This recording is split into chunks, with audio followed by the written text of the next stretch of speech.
안녕하세요. 오늘은 헤르만 헤세의 나로 존재하는 법에서 우리 삶의 핵심 질문을 던져보려고 합니다. 나는 진정 나답게 살고 있는가? 라는 질문이죠. 우리가 진정한 자기 자신으로 살아가기 위해 무엇을 선택하고 어떤 용기를 가져야 하는지를 강렬하게 이야기합니다. 헤세의 철학적 통찰과 깊은 메시지를 통해 진짜 나로 사는 법을 함께 탐구해 보시죠. 자신의 성향과 취향을 가능하면 한껏 개발하고 발휘하는 것 말고 자기 실현에 다른 방법이 있던가? 자기 자신이 되라는 것은 이상적인 법칙이다. 최소한 젊은이에게는 그러하다. 자기답게 사는 것 외에 성장하고 진리에 이를 수 있는 다른 길은 없다. 하지만 이런 길을 가는 것은 녹록지 않다. 도덕적 장애물과 다른 장애물들이 길을 막기 때문이다. 세상은 우리가 고집스럽고 소신 있게 밀고 나가는 모습보다는 세상에 순응하여 유약하게 살아가는 모습을 보고 싶어 한다. 그러기에 조금이라도 속에 불을 품은 사람들의 삶은 가히 투쟁에 가까워진다. 모든 사람은 자신의 힘과 필요에 따라 관습에 얼마큼 복종하고 얼마큼 거스를지를 선택해야 한다. 관습을 가족과 국가와 공동체의 요구를 무시할 때 사람은 스스로 위험을 무릅쓰는 셈이다. 스스로 얼마나 많은 위험을 감당할 수 있느냐에 객관적 잣대는 없다. 자기 분수에 넘치면 대가를 치러야 한다. 소신 있게 나아가는 면에서도 순응하는 면에서도 너무 멀리 가는 사람은 대가를 치르게 되어 있다. 우리는 이런 식으로 사는 게 맞는 것일까? 라고 묻지 말아야 한다. 그런 질문에는 답이 없다. 모든 방식은 나름 맞는 방식이다. 오히려 이렇게 물어야 한다. 나는 나다. 나는 이렇게 생겨먹었다. 내 안에는 이런 필요와 이런 문제가 있다. 그럼에도 삶을 견디고 가능한 한 아름다운 인생을 살아가기 위해 난 무엇을 해야 할까? 정말로 마음 깊은 곳에서 우러나는 소리를 듣는다면 그 대답은 다음과 같을 것이다. 넌 그런 사람이야. 그러니 다른 사람들이 너와 다르다고 그들을 시기하거나 경멸해서는 안 된단다.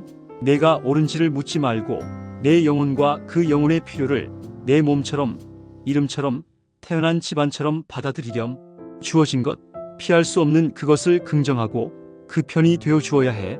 온 세상이 이해하지 못한다 해도 나는 이 이상의 것은 알지 못한다. 삶을 더 수월하게 만들어줄 지혜를 더는 알지 못한다. 삶은 결코 쉽지 않다. 그러나 삶이 쉬운지 쉽지 않은지를 물어서는 안 될 것이다. 우리는 삶에 절망할지도 모른다. 그건 모두의 자유다.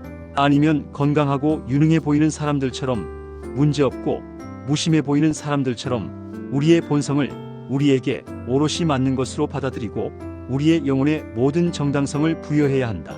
나는 이렇게 조언을 하지만 사실 조언의 가치를 그리 신뢰하지 않는다. 사람은 더도 덜도 아니고 자신의 본성이 허락하는 만큼만 조언을 받아들일 것이기 때문이다. 우리는 스스로를 바꾸어 다른 사람이 될 수는 없다. 그러나 주어진 삶을 더 많이 인정하고 받아들일수록 자신의 삶에서 일어나는 일들과 내적으로 화해할수록 더 강한 사람이 될 것이다. 인식, 즉 정신의 깨어남이 성서에서 에덴 동산의 뱀으로 표상되는 죄로 묘사되는 것처럼 개인이 군중을 해치고 나와 인간이 되고 개성적 존재로 우뚝 서는 것의 도덕과 관습은 늘 불신의 눈초리를 보낸다. 젊은이와 가족의 마찰, 아버지와 아들의 마찰이 태고적부터 있어온 너무나 자연스러운 것이지만 모든 아버지는 그것을 전대미문이 새로운 반항으로 느끼는 것과 같다.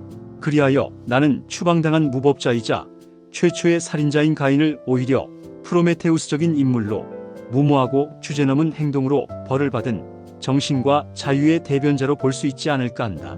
신학자들이 이런 견해에 대해 어떻게 생각할지 모르겠지만 그리고 미지의 모세오경 저자가 이런 견해를 얼마나 이해하고 용인해 줄지 모르겠지만 나는 신경 쓰지 않겠다.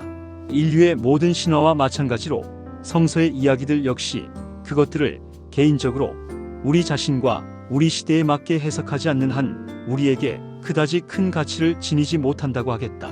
그러나 그것들로부터 의미를 이끌어내고 시대에 맞게 해석한다면 그것들은 우리에게 아주 값진 것이 될 것이다. 필요한 삶에 대항하는 최상의 무기는 용기와 고집, 인내다. 용기는 자신을 강하게 해주고 고집은 인생을 재미있게 해주며 인내는 평안을 허락한다. 풀 수 없는 문제를 붙잡고 힘들게 고민하는 일일랑 그만두세요. 신이나 세계 정신의 존재에 대한 물음은 해결할 수 없는 성질의 것이에요. 우주의 의미나 변화, 세계와 생명의 탄생에 대한 질문도 풀 수 없지요. 이런 것에 대해 생각하고 논쟁하는 건 멋지고 흥미로운 유희일 수 있지만 그것이 우리 삶의 문제를 해결해 줄 수는 없습니다. 당신은 이유를 알지 못한 채로 세상에 던져졌어요. 당신의 삶, 당신의 재능, 감각적 재능과 정신적 재능을 더 무르익게 하고 최대한 완성시키는 것에 삶의 의미가 있어요. 당신이 이 일을 더 잘해낼수록 당신은 더 행복해질 거예요. 다수의 사람들이 개별화되지 않고 그다지 재능이 없다는 것, 대부분의 사람들이 자기 고유의 삶을 살아내거나 독자적인 사고를 하지 못하고 늘 군중처럼 살고 행동한다는 것을 당신은 이미 스스로 알아차렸어요. 우리는 이런 모습들을 바꿀 수는 없어요. 이건 언제나 마찬가지일 거예요. 아니, 오히려 인류가 더 빨리 불어나고 기술적 수단을 더 많이 소유할수록 인류는 더 천박해지고 획일적인 집단이 될 거예요. 군중으로서의 인류에게 삶의 과제는 그저 가능하면 마찰 없이 편입하고 적응하는 것이에요. 개인적인 책임을 최소한으로 끌어내리는 것이지요. 우리는 달라요. 개인적이고 개성적인 삶이 가능하고 그런 삶으로 부름을 받은 언제나 소수일 수밖에 없는 우리는 대다수의 대중보다 감각이 더 섬세하고 사고력이 더 앞서죠. 이런 자질은 우리에게 아주 큰 행복을 가져다 줘요. 우리는 더 정확하고 더 감수성 있게 더 뉘앙스가 풍부하게 보고 듣고 느끼고 생각하죠. 하지만 또한 우리는 고독하고 위태로워요. 우리는 대중이 느끼는 행복을 포기해야 하죠. 우리는 우리 자신을, 자신의 재능과 자질과 특성을 명확히 알아야 하고 이런 자질을 완성하고 자기다워지는데 삶을 바쳐야 해요. 그렇게 하는 것이 동시에 인류에 봉사하는 것이 된답니다. 문화, 종교, 예술, 문학, 철학 등적으로 의미 있는 모든 것들이 이런 과정에서 생겨나기 때문이에요. 그 과정에서 곧잘 비방받는 개인주의는 공동체에 봉사하게 되고 이기주의라는 오명을 잃게 됩니다. 내가 아주 사랑하는 단 한 가지 미덕은 바로 고집이다. 책에서 읽고 선생님들에게서 들은 많은 미덕들은 사실 내 마음을 그리 동하게 하지 않는다. 이제까지 인간이 만들어낸 모든 미덕들은 한 가지 이름으로 요약할 수 있을 것이다. 그것은 바로 복종이다. 말 잘 듣고 순종적인 것 말이다.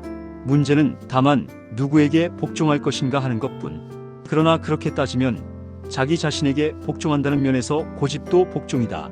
그 외 그리도 인기 있고 칭송받는 미덕들은 인간들이 만들어낸 법칙에 복종하는 것이다. 다만 고집만이 이런 법칙에 굴하지 않는다. 고집 있는 사람은 다른 법칙에 복종한다. 자신 속에 있는 단 하나의 거룩한 법칙, 바로 자신의 감각의 말이다. 고집이 이리도 사람들에게 인기가 없는 것은 참으로 유감스러운 일이다. 고집이 그 어떤 존경을 받는가? 그렇지 않다. 고집은 심지어 악덕으로 혹은 안 좋은 습관으로 여겨진다. 고집스럽다는 말이 언제 들먹거려지는지 보라. 어떤 행동이 거슬리고 그런 행동을 하는 상대가 싫어지는 상황에서가 아니던가. 하지만 사실 진짜 미덕들은 언제나 거부감과 미움을 자아낸다. 소크라테스, 예수, 지오다노 브루노, 그의 모든 고집 센 이들만 생각해봐도 알 것이다. 그리하여 고집을 어느 정도 미덕으로 또는 좋은 특성으로 봐주려는 마음이 있을 때 사람들은 이런 미덕의 거친 어감을 될 수 있는 대로 약화시켜 성격이라거나 개성이라고 칭한다. 이렇게 말하면 고집불통이라는 말만큼 세게 들리지도 않고 악덕으로 들리지도 않는다. 뭔가 사회와 잘 어우러질 것처럼 들린다. 부득이한 경우 독창성이라고도 한다. 물론 독창성이라는 말은 참아줄 만한 괴짜들이나 예술가나 예술적인 별종들에게나 사용하는 말이다.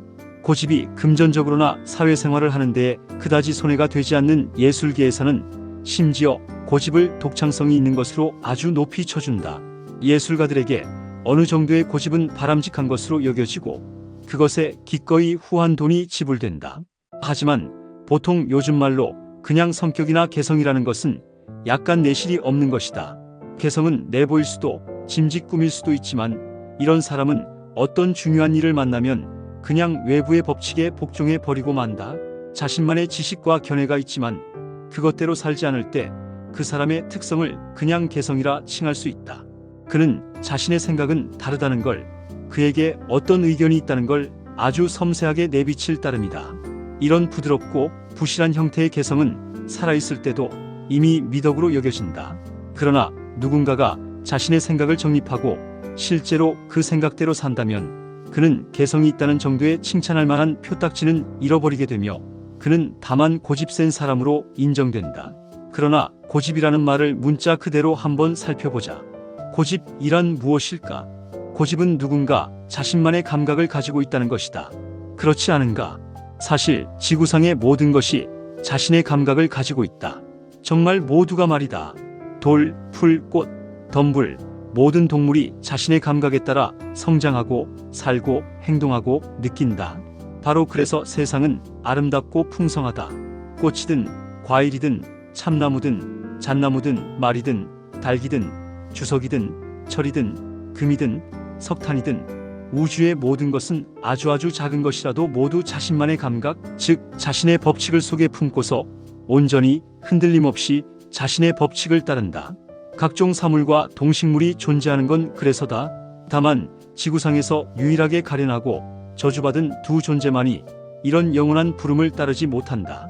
그들에게는 자신 속에 깊이 심겨진 타고난 감각이 명하는 대로 살고 성장하고 죽는 것이 허락되어 있지 않다.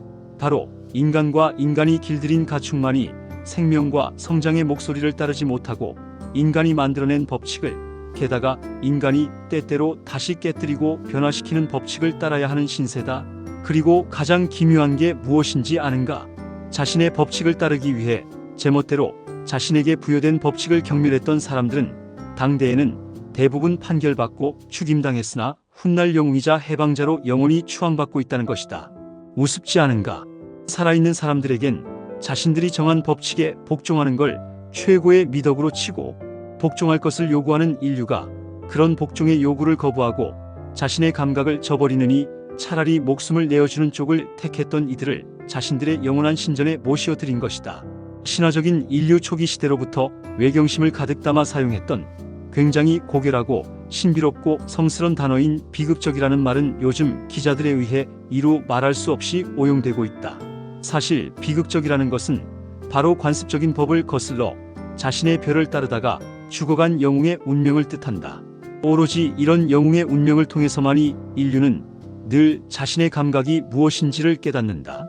왜냐하면 비극적인 영웅, 그 고집 있는 자는 언제나 수백만의 평범한 사람들에게, 그 겁쟁이들에게 인간의 법에 복종하지 않는 것은 상스럽고 제멋대로인 행동이 아니라 훨씬 더 높고 신성한 법에 충실한 것임을 보여주기 때문이다.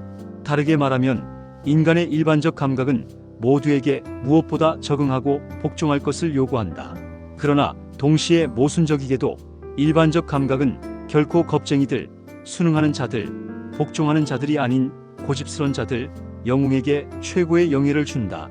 기자들이 공장에서 일어나는 모든 산업재해를 비극적이라고 부르면서 이 단어를 오용하는 것과 마찬가지로 가련하게 전사한 군인의 죽음을 영웅적 죽음이라 이야기하는 요즘의 추세는 적잖이 옳지 않은 것이다. 감상적인 사람들, 무엇보다 전쟁에 참전하지 않은 사람들 역시 곧잘 그렇게 표현한다. 물론 전사한 군인들은 우리의 크나큰 위로를 받아 마땅하다. 그들은 참혹한 일을 감내했고 결국 목숨까지 바쳤다. 그러나 그렇다고 하여 그들이 영웅인 것은 아니다.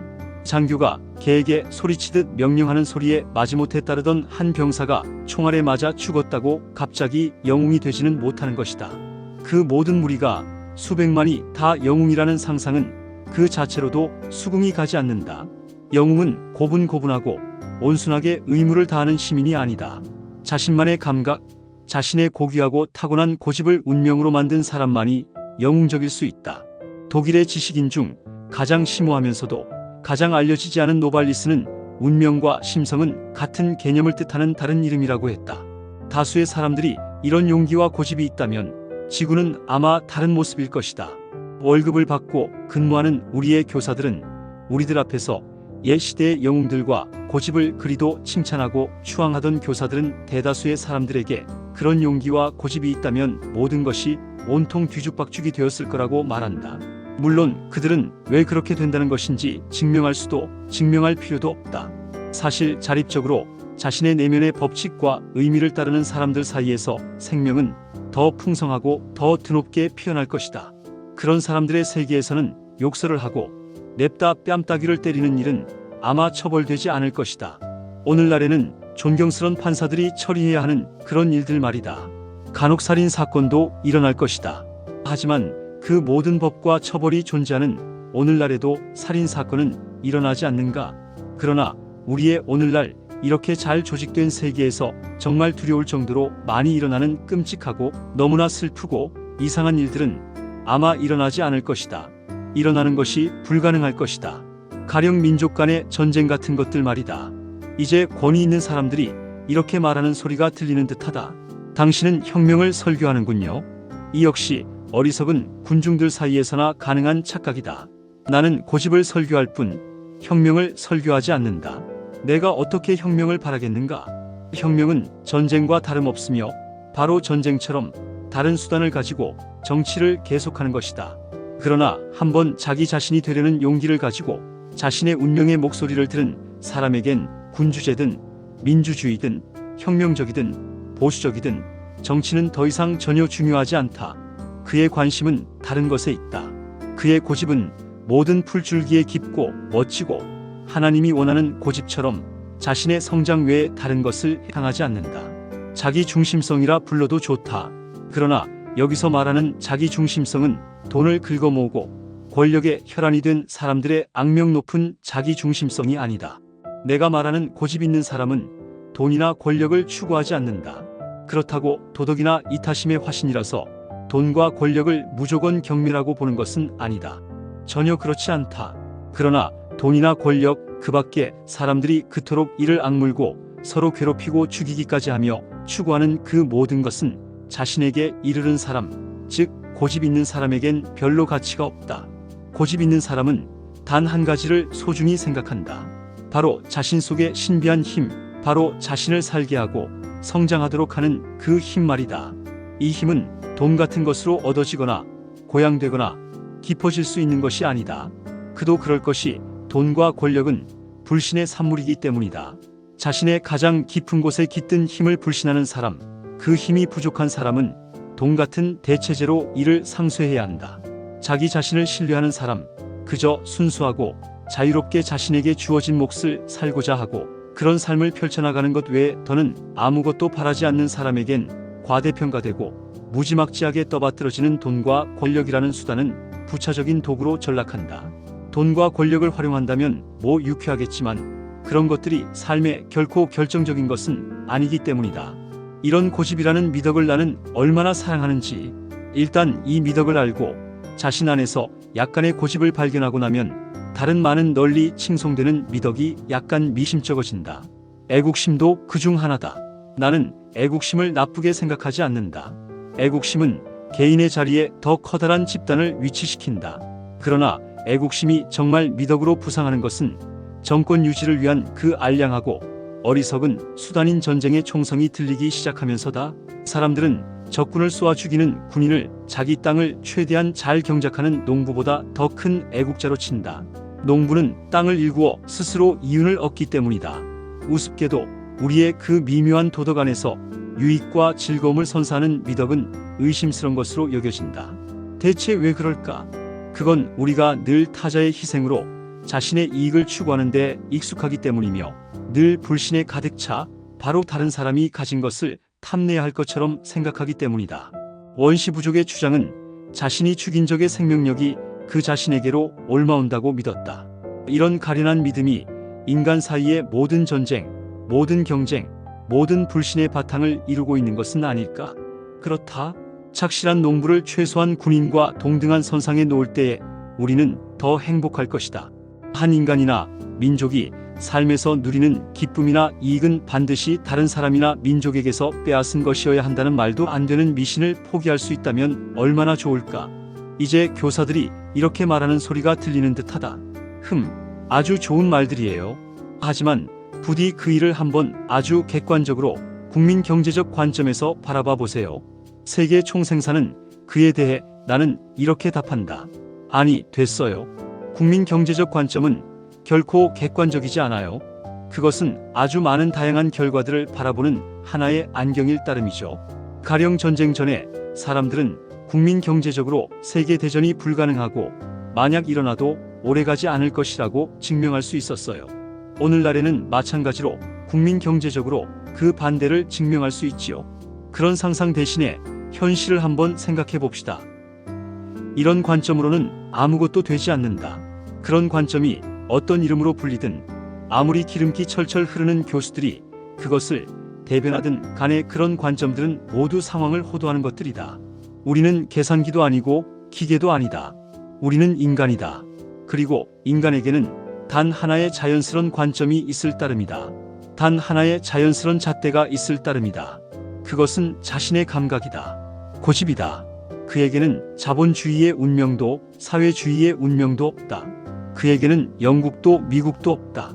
조용하고 거부할 수 없는 법칙 외에 아무것도 그 자신의 가슴에 살지 않는다.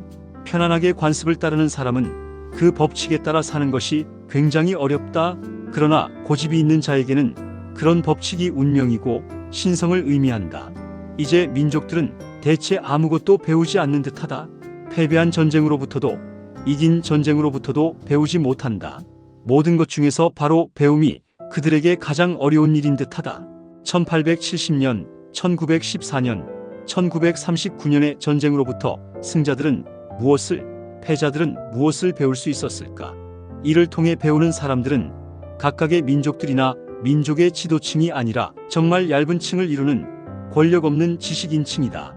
힘도 없고 영향력 없는 소수의 지식인들은 깨닫고 진실을 알아차리지만 이런 깨달음과 진실은 늘 한 세대는 더 지나서 너무 단순하고 왜곡된 형태로 대중들에게 이른다. 그러다 보니 절망은 깨달은 자들의 본래적이고 당연한 태도인 듯하다. 반면 우중들의 태도는 거침없고 저돌적이고 맹목적이다. 그럼에도 사실적이고 명백해 보이는 것 배후에 더 진실되며 지속 가능하며 의미 있는 현실이 있는 건 분명하다. 우리의 철학과 종교는 어렴풋한 예감을 가지고 이런 현실에 접근하고자 한다. 이런 현실 때문에 인생은 살만한 가치가 있다. 인간에게 존재하는 희망은 세계와 다른 사람은 못 바꿔도 최소한 자기 자신만은 어느 정도 변화시키고 개선시킬 수 있다는 것인 듯하다. 그리고 자신을 개선하는 사람 덕분에 세상은 은밀히 구원된다. 자기 개성의 비밀은 오직 자신만이 발견할 수 있답니다. 당신은 결코 일개 군중 속 인간이 될 수는 없을 거예요. 당신이 지금 개성을 찾고 있다는 사실이 이미 당신이 평균 이상으로 개성적인 사람임을 보여줍니다. 하지만 내가 보기에 당신은 너무 억지로 찾는 것 같아요. 발견하지는 못하고 평생 찾기만 할 수도 있어요. 찾는 것과 발견하는 것은 별개예요. 너무 힘들게 찾는 것은 발견하는 데에 그리 좋지 않아요. 나의 삶은 힘들었어요. 하지만 내가 찾고 추구하는 건 그렇지 않았어요. 나의 전반적인 기질상 나는 예술가가 되고 싶었고 예술가가 되어야 한다는 걸 일찌감치 알았어요. 물론 그 길은 장애물이 많은 가시밭길이었어요. 찾는 것에서 발견하는 것까지의 길은 고든 길이 아니에요. 의지와 이성만으로는 그 길을 갈 수 없어요. 경청하고 기다리고 꿈꿀 수 있어야 해요. 그리고 예감에 열려 있어야 해요. 난 더 이상의 것은 알지 못해요. 인간이 훈련된 존재가 되는 것, 즉 고릴라에서 문화적 존재로 발달해 가는 것은 길고 느린 길이다. 도덕과 법칙으로 못 박아놓은 덕분에 달성한 성과들은 의심스럽다.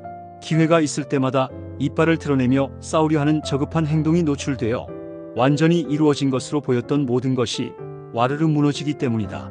우리가 인간됨의 조건을 잠정적으로 조로아스터 차라투스트라와 노자 이래로 인류의 정신적 지도자들이 제기한 정신적 요구를 성취하는 것으로 본다면 오늘날의 인류는 아직도 인간보다는 고릴라에 훨씬 가깝다고 말할 수밖에 없다. 우리는 아직 인간이 아니다. 인간됨으로 가는 길 위에 있을 따름이다. 몇천 년 전 수준 높은 한 민족의 종교 법칙은 기본적인 원칙을 가지고 있었다. 살인하지 말라. 그리고 언제나 우리 신앙인들은 앞으로도 저 낡은 요구를 제기할 것이다. 살인하지 말지니.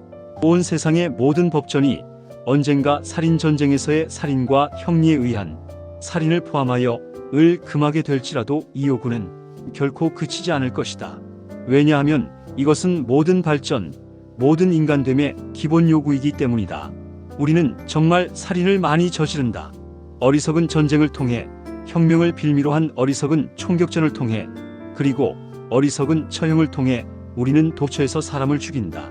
우리는 재능 있는 젊은이들을 그들에게 전혀 어울리지 않는 일을 하게 만들므로써 사람을 죽인다. 가난과 곤경, 치욕 앞에서 그냥 눈을 감아버림으로써 사람을 죽인다. 사회, 국가, 학교, 종교에서 편의상 이미 낡아버린 제도에 단호하게 등을 돌리는 대신 이를 방관하고 용인함으로써 사람을 죽인다. 철저한 사회주의의 시각에서 소유는 도둑질인 것처럼 우리와 같이 철저히 믿는 자들의 눈에는 생명을 존중하지 않는 모든 태도, 무정함, 무관심, 경멸은 다름 아닌 살인이다. 현재의 것을 죽일 수도 있고 미래의 것을 죽일 수도 있다. 약간 빈정거리며 회의적인 태도를 보임으로써 어느 젊은이 안에 있는 많은 미래를 죽일 수도 있다. 곳곳에서 생명이 기다리며 미래가 꽃핀다. 이 중에서 우리 눈에 보이는 건 늘 아주 작은 부분에 불과하며 우리는 그중 많은 것들을 늘 짓밟는다.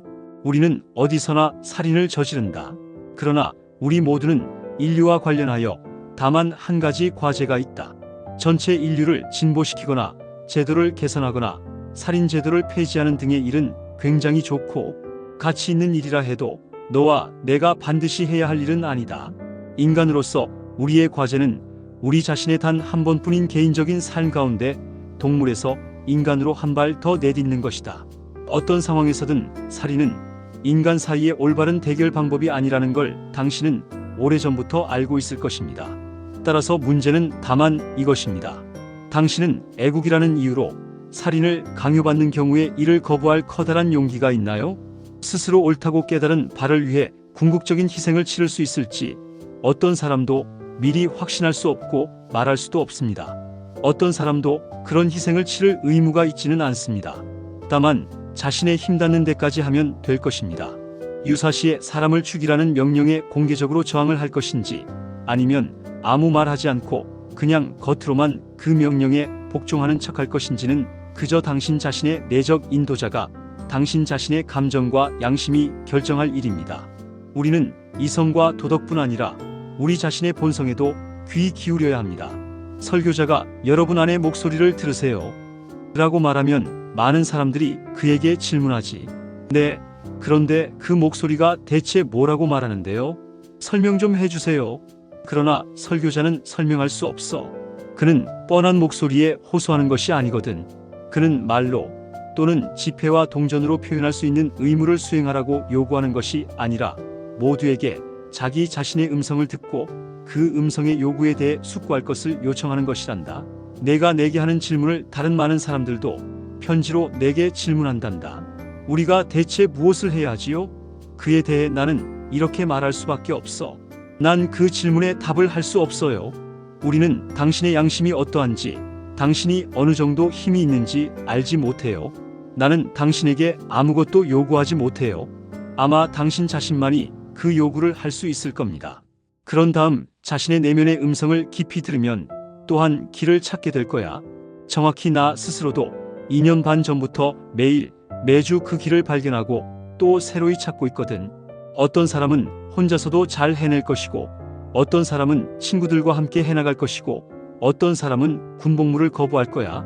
사람들은 병역 거부자들을 비웃지만 나는 병역 거부는 이 시대의 가장 소중한 현상이라고 생각해.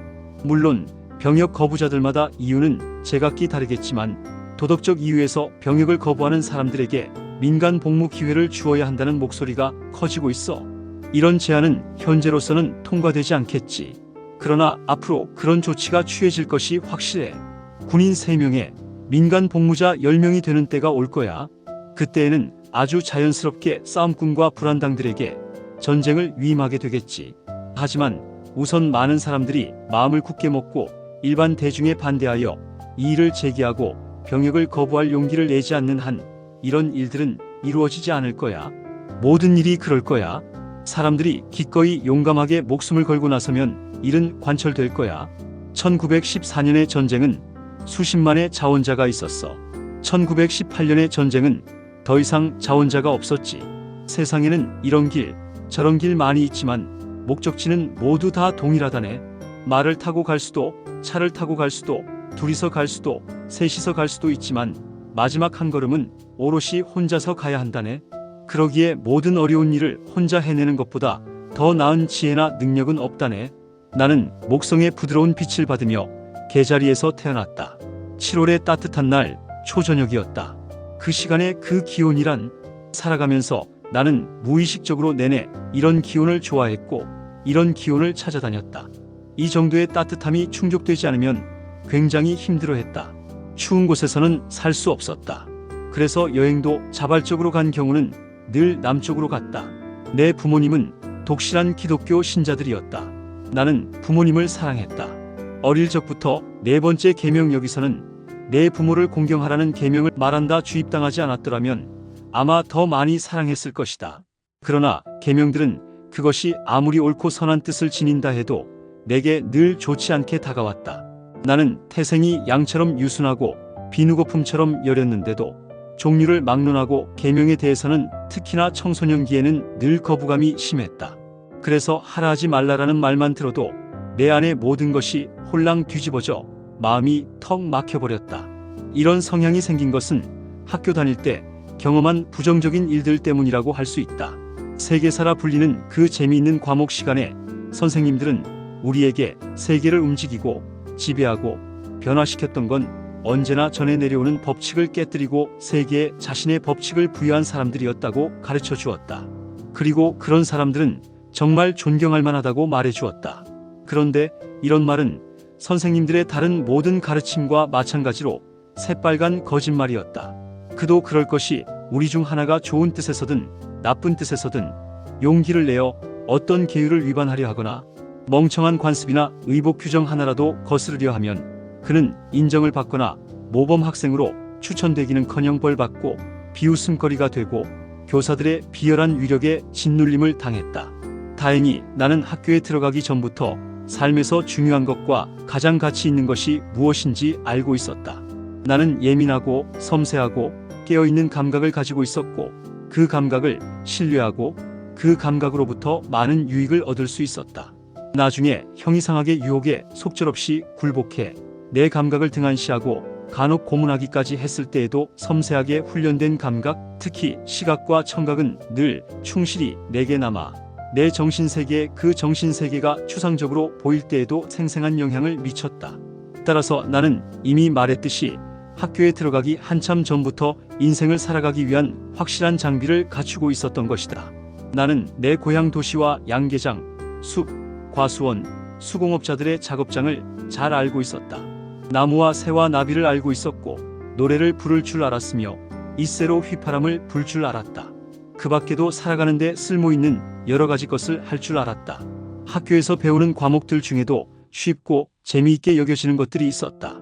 특히 라틴어를 배우는 건 정말 즐거워서 독일어로 시를 짓는 것만큼이나 빠르게 라틴어로도 시를 짓게 되었다.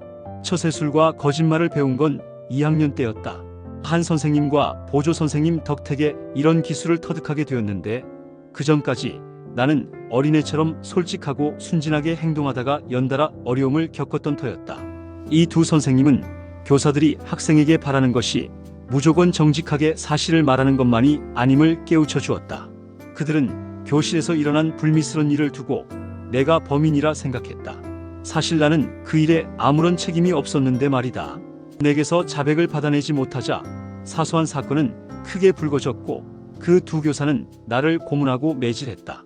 물론 고문과 매질에도 내게서 바라던 자백은 나오지 않았고 오히려 이 일로 인해 그간 선생님들이 꽤나 괜찮은 사람들이라고 믿었던 내 믿음만 송두리째 날아가고 말았다. 다행히 세월이 흐르면서 존경할 만한 좋은 선생님들도 알게 되었다. 그러나 한번 입은 상처를 되돌릴 수는 없어서 선생님들뿐 아니라 모든 권위와 좋은 관계를 맺지 못했다. 학교에 들어가서 7, 8년간 나는 모범생이었다. 늘 반에서 가장 공부를 잘하는 축에 들었다. 고유한 인격으로 성장하기 위해 그 누구도 면제받을 수 없는 싸움들이 시작되면서 나는 차츰 학교와도 갈등을 겪었다. 20여 년이 지난 뒤에야 그때 왜 그렇게 싸워야 했는지 이해할 수 있었지만 당시에는 영문도 모른 채 그런 싸움을 했다. 의지와 상관없이 나는 끔찍한 불행에 휘말렸다.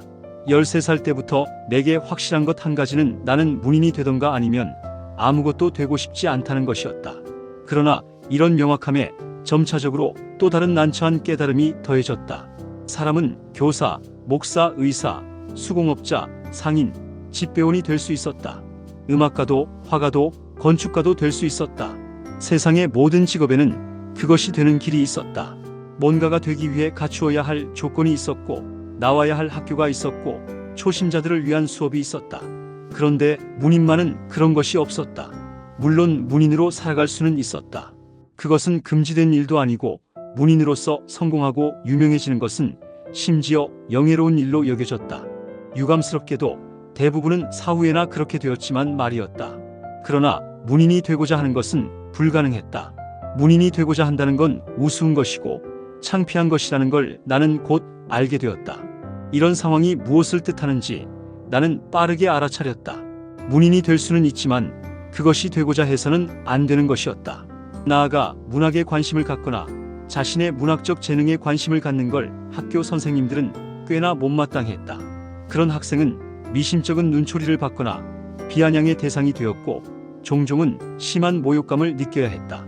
문인은 말하자면 영웅과 비슷했다. 강하거나 멋지고 용기 백배하고 일상적이지 않은 인물들, 그리고 그런 노력들. 과거에 살았던 이런 인물들과 그들의 노력은 멋진 것으로 모든 교과서가 그들을 칭송하는 내용으로 가득했다. 그러나 현재, 지금의 현실 속에서 그런 사람들과 그들의 노력은 미움을 받았다.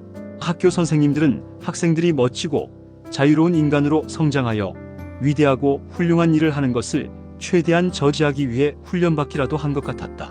그렇게 나와 나의 먼 목표 사이에 오직 심연만이 가로놓여 있는 듯했다. 모든 것이 불확실했고 모든 것이 무가치해 보였다. 다만 한 가지, 그 길이 쉽든 어렵든 가소롭게 여겨지든 영예롭게 여겨지든 상관없이 문인이 되고 싶다는 것 하나만큼은 분명했다. 이런 결심, 아니 이런 숙명이 이루어진 외적 경위는 다음과 같다.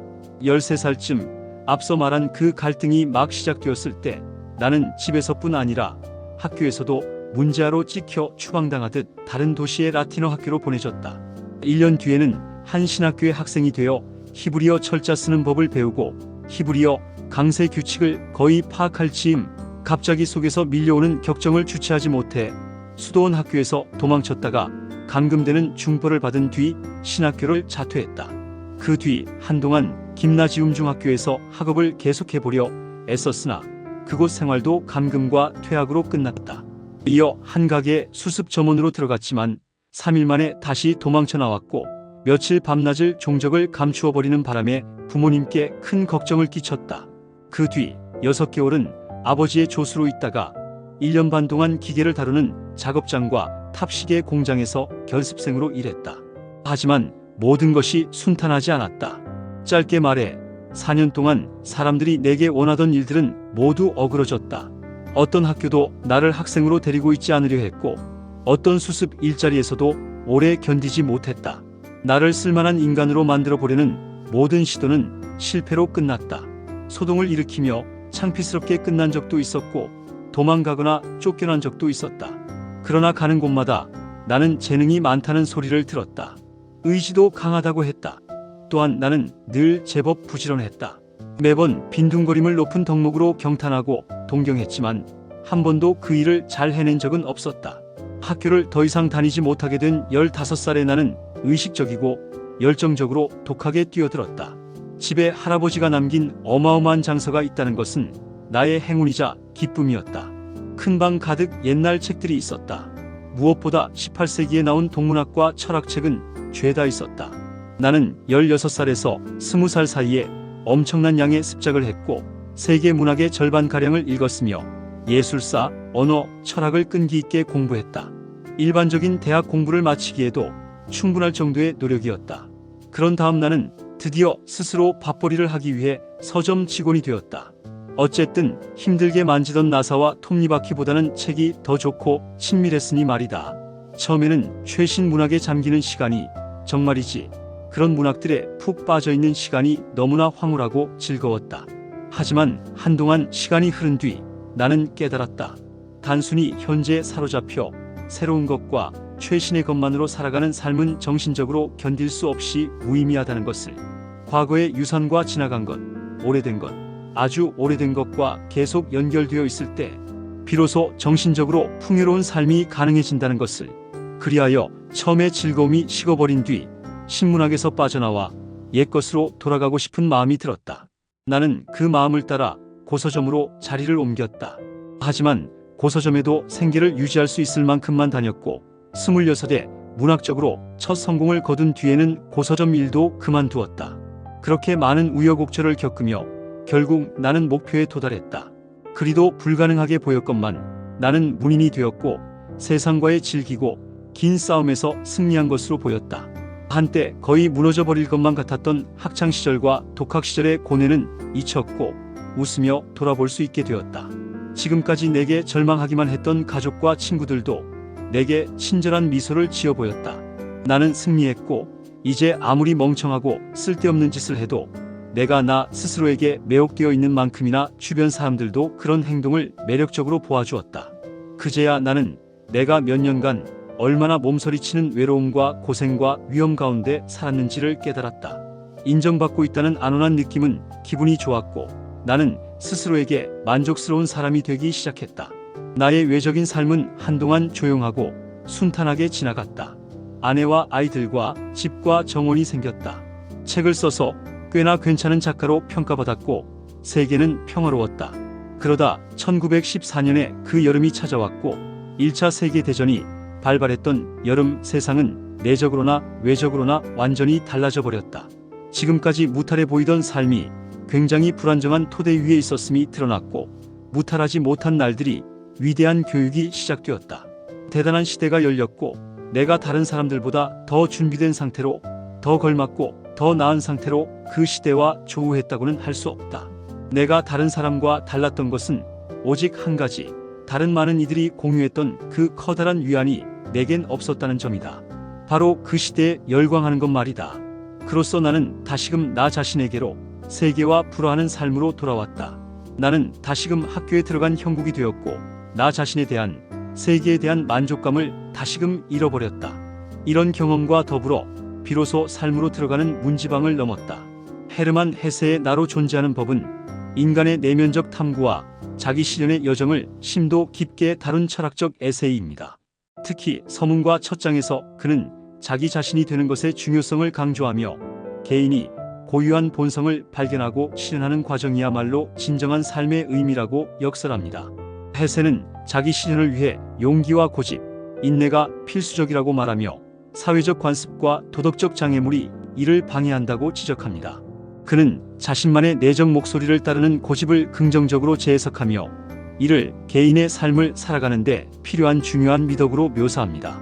사회와의 갈등 속에서 자기 자신을 찾는 과정은 고통스럽지만 이는 인간이 성장하고 자신의 운명을 완성하는데 필수적인 단계임을 설득력 있게 설명합니다. 또한 첫 장에서는 헤세 자신의 경험을 통해 문학가로서의 길을 선택하기까지의 내적 갈등과 사회적 충돌을 생생히 풀어냅니다. 어린 시절부터 문학에 대한 열망을 품고도 사회적 기대와 갈등하며 결국 문학이라는 자신의 길을 선택하기까지의 과정은 깊은 공감을 이끌어냅니다. 자기 자신으로 살아가기 위한 투쟁과 그 과정에서 얻는 의미를 강렬하게 전달합니다. 헤세의 통찰은 현대 독자들에게도 여전히 유효하며 자신의 본성을 찾아가는 모든 이들에게 큰 영감을 줍니다. 오늘은 헤르만 헤세의 나로 존재하는 법을 통해 진정한 자기 자신으로 살아가는 것의 의미를 함께 살펴보았습니다. 세상의 관습과 도전에 맞서 자신의 내면의 목소리를 따르는 길은 결코 쉽지 않지만 그것이야말로 우리가 더 나은 삶, 더 나은 자신을 만들어가는 유일한 길임을 깨닫게 됩니다. 당신만의 고유한 감각과 길을 믿고 진정한 자기 자신으로 살아가세요. 오늘 이 이야기가 여러분의 삶에 작은 영감이 되었길 바랍니다. 시청해 주셔서 감사합니다.